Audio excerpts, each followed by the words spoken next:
Pernah lihat orang ngantar jenazah? Pernah? Pernah? Bukan pernah, sering. Maka dia Nabi tak telu tu mantara koliki burue. 3 yang ngantar kamu ke kubur. Tapi 2 yang kembali, 1 yang setia menemanimu. Yang pertama harta. Keluar semua harta ngantar. Mobil, motor, keluar semua. Begitu masuk kubur, ada harta yang masuk? Ada? Ada harta yang masuk? Ada kain kafan. Tidak ada orang mentang-mentang kaya kasih masuk handphone, kasih masuk kipas angin. Tidak, kaos kaki saja orang Islam tidak boleh kau pakai. Yang kedua mengantar kita apa? Keluarga. Keluar semua teman-teman, keluarga kita, sahabat kita pergi mengantar ke kubur. Tapi begitu masuk di kubur, ada yang mau temani? Ada yang mau temani? Tidak.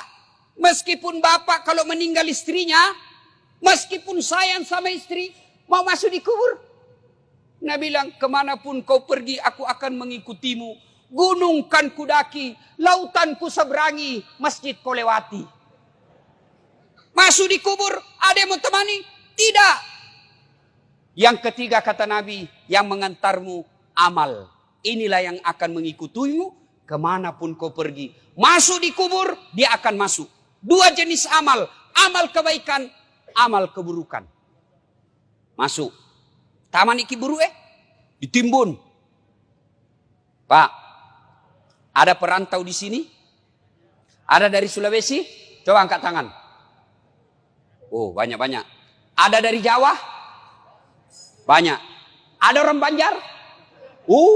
Bubuhan Banjar, Jar. Banyak betul. Kampungnya. Bapak orang Bugis datang merantau ke Batu Licin. Ternyata di Batu Licin tidak sesuai harapan. Masih ada pilihan? Masih ada? Ada. Pulang lagi Pak. Lewat Batu Licin turun di Parepare. Dari Jawa merantau ke Batu Licin. Sampai Batu Licin kada nyaman. Bulik lagi pian. Pergi di Jawa. Iya toh? Cocok. Tapi demi Allah, kota mana ki buru masuk kalian kubur, senang tidak senang, tinggal kau di situ, tidak boleh kau lagi keluar. Kalau kau kati keluar kau dari kuburmu, kau dikubur sore, keluar kau besok pagi, lari semua orang Batu Licin. Nah, kalau masuk kubur, tidak bisa makin ngapa-ngapain. Petumanannya malakmu kata Nabi, putus semua amal-amalmu kecuali 3 hal. Haji almarhum Haji Andi Arsad dengan istri ada mi dikubur. Almarhum Abdul Latif bin Siapo bapaknya Ustadz ada mi dikubur. Soeharto, Habibie, Gus Dur, Soekarno ada di kubur. Mbah Surip tak gendong kemana-mana. Dek nagaga. Hilang semua. Maka putus semua orang sudah dalam kubur. Yang bisa menolongmu kata Nabi telu mani. Tinggal 3 perkara yang bisa menolongmu kalau kau sudah masuk kubur. Apa gerangan yang menolong? 1 kata Nabi. Anak yang soleh dan soleha. Bukan anak anggota DPR. Bukan anak kontraktor. Bukan anak profesor. Bukan anak tentara polisi. Bukan. Tapi apa? Soleh dan soleha. Menjadi soleh dan soleha tidak harus tinggi sekolah. Menjadi soleh dan soleha tidak harus kaya. Menjadi soleh dan soleha tidak jadi pejabat dulu. Tidak. Biar tidak ada sekolahmu kau bisa jadi soleh dan soleha. Biar kau miskin boleh kau jadi soleh dan soleha. Dan itu gampang. Mau jadi anggota DPR? Wane piro. Mau jadi bupati? Lebih mahal lagi tipu kiri kanan. Mau jadi pengusaha batu bara? Siaga duitmu. Mau kau jadi soleh dan soleha, biar kau miskin, bisa. Mau kau jadi soleh dan soleha, biar tidak ada sekolahmu, boleh. Gampang. Nih, bapak-bapak ini di depan saya sudah muka-muka sakaratil maut. Di mana-mana dia. Kira-kira kalau bapak mati, siapa doakan kau? Siapa? Istrimu. Kalau dia masih muda, kawin lagi. Ibu-ibu, kalau meninggal, siapa doakan? Suami. Mak bene sih. Siapa yang doakan kita? Anak. Saya ini contohnya. Kakak saya, jarang saya doakan. Nah minta doakan Kak De. Itu pun kalau saya ingat. Tapi siapa yang selalu saya doakan di sujud terakhir saya setiap sholat. 5 waktu saya selalu sujud. Saya di ujung sujud saya selalu berdoa. Allahumma ghafirli wali walidayya warhamhuma kama rabbayani shaghira. Dan saya merasa almarhum Abdul Latif termasuk bahagia di kubur. Kenapa? Karena saya setiap sujud bukan diriku kudoakan tapi bapakku. Namobi bapakku bukan kontraktor. Meskipun bapak saya tidak tahu bahasa Indonesia. Meskipun bapak saya tidak ada sekolahnya. Tapi insya Allah bahagia di kubur karena anaknya selalu doakan. Nih bapak-bapak kalau mati ki. Mau ki lihat bagaimana nasib tak dikubur. Lihat anakmu sekarang. Lihat anakmu. Kalau anakmu malam Jumat kau intip. Baca Yasin di dalam kamar. Harapan mo harapan. Pagi-pagi, siapa buka pintu itu? Intip, tahu wah. Anaknya yang bungsu buru-buru ke masjid. Harapan no. Anakmu pergi main futsal jam 5. 10 menit sebelum menjalan, lari-lari pulang cepat rumah. Kenapa? Dia mau tunggu sholat jamaah maghrib di masjid. Harapan Pak, meskipun kau cuma ngontrak-ngontrak. Biar anakmu tinggi sekolahnya. Banyak uangnya. Banyak istrinya. Tapi tidak pernah sembahyang. Macilaka kok. Pintar bahasa Inggris Ustaz. Apa hebatnya pintar bahasa Inggris? Nah bilang jago sekali anaknya itu Ustaz. Masih SD pintar bahasa Inggris. Nah banyak anak-anak pintar bahasa Inggris. Nggak percaya pergi kok di Inggris. Itu anak-anak di Inggris Pak. Bahasa Inggris semua. Apa kalau dia pintar bahasa Inggris? Memangnya kalau dia pintar bahasa Inggris berdoa pakai bahasa Inggris? Oh my God. Please help me my mother. Bleh. Pasti bahasa Bonjar juga. Bujur. Maka Pak Bu. Yang bisa menolong Bapak seketika kubur. Anak yang soleh dan soleha. Yang kedua. Yang bisa menolong kita ketika sudah masuk di kubur. Apa? Sedekah. Nih bapak-bapak yang banyak cincinnya. Jamrud. Ruby. Pak Sudian. Mahal jamnya. Kalau pian mati. Siapa pakainya itu?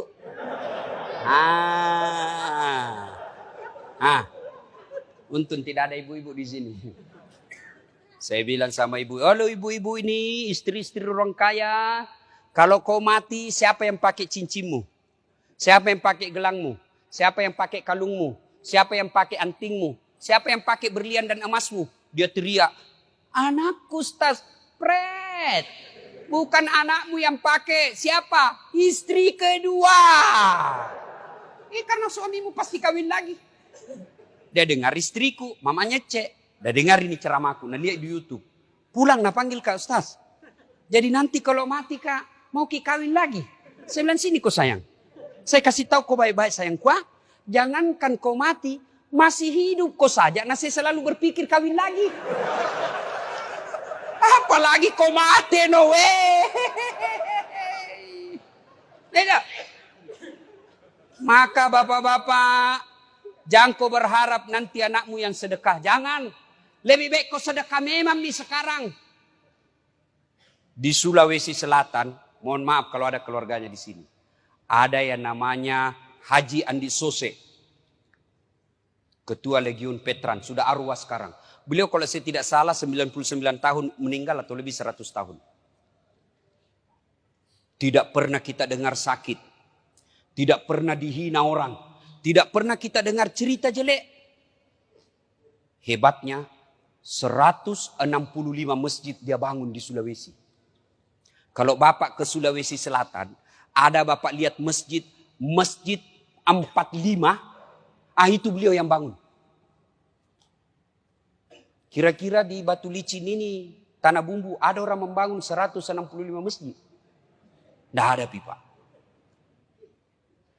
Dan tidak pernah kita dengar bangkrut. Maka Bapak kalau susah hidupmu, kenapa ini saya miskin terus? Karena tidak mau kau bersedekah. Bagaimana mau bersedekah dan miskin? Bersedekah kau supaya kaya kau.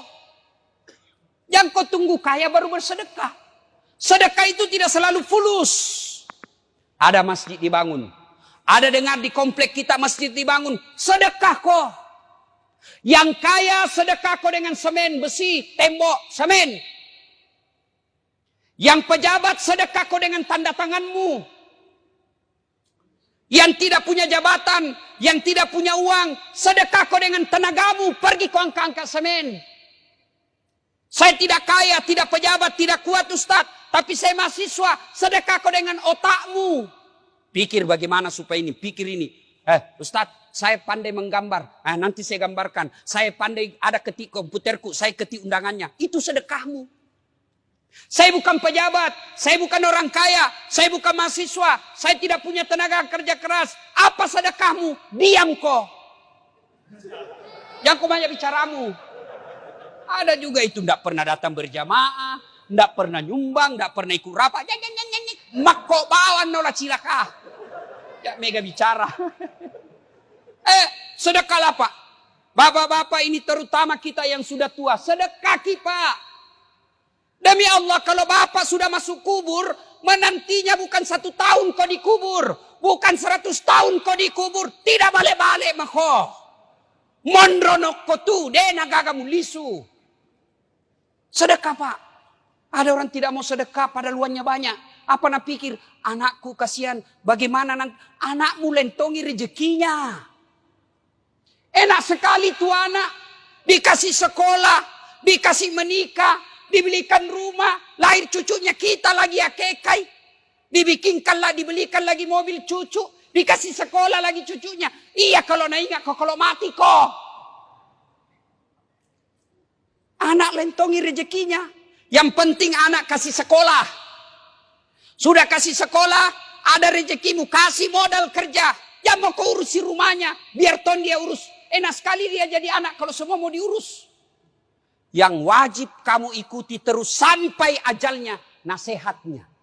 Nasihati sampai ajalnya tiba. Tapi rezeki biar dia urus dirinya. Enak, sudah mau kau kasih sekolah. Sudah mau kau saya kasih modal. Wayalemu, ini harta yang saya kerja. Sudah mau kasih warisan, bagianmu sudah ada, saya mau nikmati, saya mau bangun masjid, saya mau nikmati, saya bangunkan panti asuhan, saya bikinkan anak yatim rumah, supaya saya enak ton di kuburku. Yang ketiga, yang bisa menolong kita ketika sudah masuk alam kubur, ilmu yang bermanfaat. Makanya kalau dapat ceramahnya Dasat Latif, di grup-grup WhatsApp, syar'i. Langsung sebar. Jangan kau yang sebar yang lain-lain. Dilihat dosa, tidak dilihat barang bagus. Jangan itu saja mau sebar, cilaka. Yang bagus-bagus juga kau sebar. Ibu bapak saudara-saudara sekalian, panjang kita mau sampaikan. Tapi waktu terbatas. Pegang maki ini 3. 1, anak yang soleh dan soleha. Yang kedua, sedekah. Tidak ada orang bangkrut gara-gara sedekah. Malah kalau mau bapak kaya tolak bala, sedekah. Kenapa itu anakku Ustaz susah sekali dinasihati? Tidak pernah ku sedekah. Kalau bapak bersedekah, lihat siapa dikasih. Kalau guru kita kasih, Bu Iman kita kasih, Dasat Latif kita kasih, jam mau kau kasih dasi. Tidak usah kau kasih sepatu pantopel. Kapan pindah pakai? Ustaz Pak Imam pakai dasi kupu-kupu.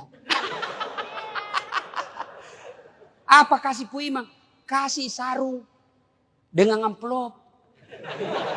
Tapi kasih tong isinya. Tidak ada gunanya amplop kalau tidak ada isinya.